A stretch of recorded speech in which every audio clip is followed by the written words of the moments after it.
예, 안녕하세요. 김용원 노무사입니다. 오늘은 복수노조에서 교섭에 대한 절차적인 문제에 대한 판례를 하나 살펴보겠습니다. 복수노조에 관련된 교섭 절차는 상당히 까다롭죠. 법적으로도 아주 까다로운 절차를 가지고 있기 때문에 여러분들이 이 판례 내용이 잘 이해가 안 될 수도 있어요. 먼저 판례 사실관계를 보기 전에 복수노조가 있을 경우에 도대체 누가 단체 교섭의 당사자가 되는 거냐, 이에 대한 절차를 좀 이해하실 필요가 있습니다. 먼저 소개를 해드리고 사실관계 내용으로 들어가겠습니다. 이 판례는 아주 특별한 법리가 있는 게 아니고 그냥 기산일에 관한 문제이기 때문에 단편적인 판례로 여러분들이 이해하시면 되겠습니다. 이제 교섭 대표노조를 결정하는 절차. 그러니까 교섭 대표노조라는 것이 교섭의 당사자가 되는 거죠. 두 가지 단계를 밟게 됩니다. 첫 번째로 이번 교섭에 참여할 노조가 누가 될까, 이걸 먼저 확정을 해야 되고, 참여할 노조가 확정되게 되면 그 중에서 누구랑 교섭을 해야 되는 거냐, 단체 교섭의 대표 노조를 결정을 하는 절차로 들어가게 됩니다. 우선 이번 교섭에 참여할 노조를 확정을 해야 돼요. 어떻게 하는지 절차를 소개를 간략하게 드리겠습니다. 먼저 노동조합이 사용자에게 교섭을 요구합니다. 교섭을 요구하게 되면 이제는 복수노조가 있다 보니까 다른 노조가 교섭에 들어올 수도 있겠죠. 사용자가 이 사실을 공고합니다. 이번 교섭에 누가 신청했으니까 이번 교섭에 참여할 노조가 있으면은 이제 신청하세요. 요거를 공고를 하게 되고, 공고를 하게 되면 이제 참여할 노조가 또 신청합니다. 그러면 신청하게 되면 그 기간이 끝나게 되면 이번 교섭에는 뭐 A 노조와 B 노조와 C 노조가 참여하는 것으로 확정됐습니다. 이거를 공고를 하게 돼요. 이 공고하는 기간이 끝나면은 공고하는 기간 안에 노동조합이 이거 우리가 한 내용과 다르게 공고가 되어 있는데요, 혹은 왜 이거 공고 안 해줍니까? 그런 경우에는 노동조합이 사용자에게 이의를 신청해요. 사용자가 이의가 타당하다 인정되게 되면 다시 5일간 수정 공고를 하게 됩니다. 그리고 이제 이 참여 노조에 대한 확정 신청이 있은 다음에 이걸 공지하지 않거나 다르게 공고한 경우라든지, 혹은 사용자의 있던 수정 공고의 내용에 좀 문제가 있다 이런 경우라든지, 그럴 경우에는 노동위원회에 이거를 시정을 요청할 수가 있어요. 이거 이 신청에 대해서 사용자가 공고가 안 됐습니다, 혹은 다르게 공고가 됐습니다. 여기에 대해서 시정을 신청합니다. 시정을 신청하게 되면 노동위원회가 이거를 결정하는 그런 구조가 돼 있어요. 자, 이렇게 되면은 참여할 노조가 확정이 된 겁니다. 확정이 되게 되면 그 다음 단계가 도대체 누구랑 그러면 교섭을 해야 되는 거냐, 교섭 대표 노조가 누가 되는 거냐, 이걸 확정을 해야 돼요. 어떻게 하는가 하면 참여 노조가 확정된 이제 그날을 기산점으로 해서 14일 이내에 노조가 뭐 AB 노조가 참여를 했으면은 자율적으로 노조가 단일화를 할 수도 있습니다. 그런데 그 기한 안에 사용자가 동의하게 되면 난 그냥 A 노조, B 노조 같이 교섭을 해줄게요. 개별 교섭을 사용자가 동의할 수도 있어요. 언제 하는가 하면 14일의 기한 안에 그게 이루어져야 됩니다. 오늘 볼 내용은 이 내용이에요. 과연 이 개별 교섭에 대한 동의가 14일 안에 이루어진 거냐, 이루어지지 않은 거냐. 자, 이게 다퉈진 그런 사건입니다. 원칙은 자율적인 단일화를 해야 되는데 사용자가 이 기한 안에 나는 따로따로 다 해드릴게요, 그걸 동의하게 되면 개별 교섭을 할 수도 있어요. 자, 그 다음 단계는 짧게 보겠습니다. 만약에 자율적인 단일화가 안 되거나 혹은 사용자가 개별 교섭을 동의하지 않게 되면 과반수가 되는 노조가 교섭 대표 노조의 기능을 수행하게 됩니다.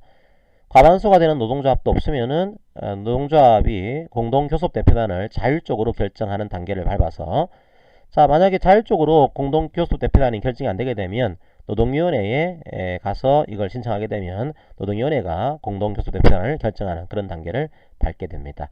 자, 오늘 볼 내용은 참여 노조가 확정되기부터 된 후부터 14일의 기한 안에 사용자가 개별 교섭을 동의한 거냐, 이게 다퉈진 사건으로 이해하시면 되겠습니다. 자, 한번 볼까요? 자, 어떤 회사가 교섭에 참여할 노조를 확정을 했습니다. 이제 여기에 대해서 노동조합이 노동위원회 가서 이의를 신청했어요. 자, 이의를 신청하니까 노동위원회가 이제 이의 신청에 대한 결정을 해야 되거든요. 여기에 대해서 각하 결정을 하게 됩니다. 이제 요건을 충족하지 못한 거죠. 각하 결정을 하게 되고, 각하 결정에 대한 송달문을 2월 7일자로 받게 됐어요. 자, 그리고 이제 참여노조가 이제 결정이 된 거죠. 확정이 된 거죠. 확정되고 나서 이 기업 노조가, 그러니까 이 회사에서는 산별 노조의 기업 단위 지회가 있었고요. 기업 노조가 있었거든요. 자, 이 기업 노조가 사용자에게 개별 교섭을 요구를 하게 됩니다. 개별 교섭을 요구했다는 얘기는 이제 과반수가 이제 안 됐겠죠. 안 됐으니까 개별 교섭을 통해서 따로 하는 것을 목적으로 개별 교섭을 요구를 했고, 사용자는 2월 21일자로 개별 교섭을 동의하게 됩니다. 자, 내용이 복잡하기 때문에 여기서는 그냥 그렇게 해서요. 참여할 노조에 대해서 지방노동위원회에 이의를 신청했을 경우에 각하 결정을 받은 겁니다. 그러면 각하 결정을 받은 날을, 각하 결정이 있은 날을 기산점으로 해서 14일 이내에 개별교섭의 사용자가 동의를 해야 되는 걸까요? 아니면 결정문을 송달받은 날부터 14일의 기한 안에 이제 제기를 해야 되는 걸까요? 원칙적으로 참여노조가 확정되거나 결정된 날부터 14일의 기한 안에 개별교섭을 동의를 해야 되는데, 그 기간이 자율적 단일화 기간이거든요. 기한이거든요. 2월 3일이 되는 건지 2월 7일이 되는 건지, 이게 다투진 사건입니다. 만약에 2월 3일을 기산일로 보게 되면은 21일은 14일의 기한이 도가한 거죠. 개별교섭을 사용자가 동의할 수 있는 기한을 오버한 겁니다. 그런데 2월 7일을 기산일로 이해하게 되면은 14일의 기한 안에 딱 들어온 날이죠. 따라서 개별교섭에 동의할 수 있는 겁니다. 언제를 기산점으로 봐야 될까요?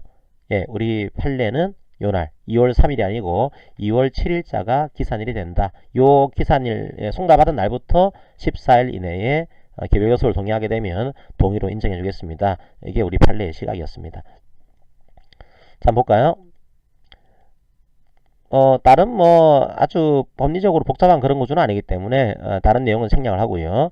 뭐 우리 볼 보시게 되면 뭐 노동위원회는 처분 결과를 당사자에게 서면으로 송달해야 된다, 이런 내용을 두고 있고, 뭐 처분의 효력은 결정서 등을 송달받은 날부터 발생한다, 이런 것도 규정을 하고 있고, 뭐 상당히 중요한 효력이 나오는 날이기 때문에 결정이 송달돼서 효력이 발생한 날부터 기산일이 시작됩니다. 그때부터 14일 이내에 자율적으로 단일하든지 그때부터 14일 이내에 개별교섭의 사용자가 동의하면 되는 겁니다. 결정이 있은 날이 아니고요. 결정이 송달돼서 효력 발생한 날부터 기산일이 시작된다 라고 하는 그런 일반적인 판례 내용으로 이해하시면 되겠습니다. 자, 이 케이스에서는 14일의 기산일이 결정이 있은 2월 3일이 아니고 결정이 송달된 2월 7일로 봐서 이때 개별교섭 동의는 유효하다, 이 판례로 이해하시면 되겠습니다. 또 하나 유사한 판례가 있긴 한데 이건 약간 내용은 달라요. 어떤 케이스인가 하면 사용자가 이제 이런 거죠. 이제 참여노조로 확정 공고를 하고 나서 그 다음에 노조가 이의를 신청했어요. 이의를 신청했더니 사용자가 이의 신청을 받아들여서 수정 공고를 한 겁니다. 수정 공고를 하고 나서 이제 끝났어요.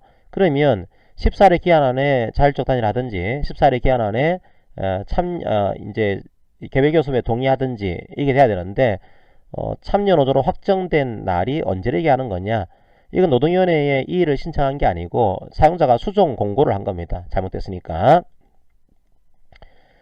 그때 우리 판례 입장은 사용자가 확정 공고를 하고 난 다음에 노동조합이 이의를 신청 안 했어요. 그때는 공고기간이 만료된 날부터 14일 의미하는 것이고, 노동조합이 이의를 신청했습니다.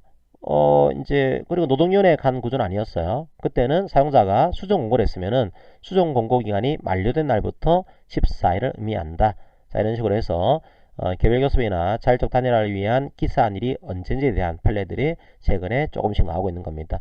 이거는 뭐 특별한 법리가 있는 구조가 아니고 그냥 기사안일이 언제인 거다, 이걸 정해주는 그런 효과가 나오게 돼요.